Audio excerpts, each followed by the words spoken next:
Tiniyak ng National Food Authority, NFA, na hindi ito magbababa ng presyo sa pagbili ng palay ng mga magsasaka.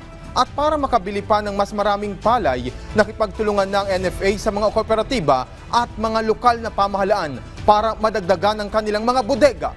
Si Zef Busongan ng Radyo Pilipinas sa Balitang Pambansa.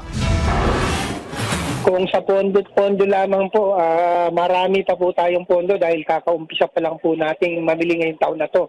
First harvesting this year, marami po tayong pondo. No? Yan ang tiniyak ni National Food Authority o NFA Administrator Larry Lacson sa gitna ng pagdagsa ng mga magsasaka sa mga buying station ng ahensya para magbenta ng kanilang palay.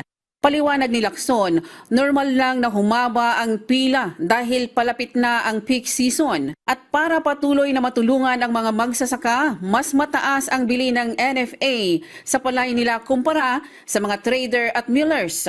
Sa katunayan, nasa 24 pesos ang bili nila sa clean and dry habang 18 to 19 pesos naman sa mga bagong ani. Itinaas din ng NFA ang buying price nila sa 19 pesos sa Regions 1, 2 at 3 na may mataas na produksyon.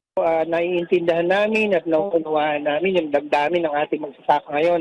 Kami man po, hindi namin gusto ang nangyayari ito, mababa ang presyo ng mga traders. Kaya po kami sa abot ng aming makakaya, hindi po kami nagbababa ng presyo, bagkus nagtataas pa dahil alam namin ang damdamin ng ating magsasaka. Bagamat napupuno ang mga bodega ng NFA dahil sa dami ng nagbebenta, nakikipag-ugnayan na ang ahensya sa mga kooperatiba at mga LGU para may mapaglagyan ng mga palay. Ang maagap na pagtugon ng NFA ay pagtalima sa direktiba ni Pangulong Ferdinand Marcos Jr. na huwag pababayaan ang mga Pilipinong magsasaka. Mula sa Radyo Pilipinas, Zef Busongan para sa Balitang Pambansa.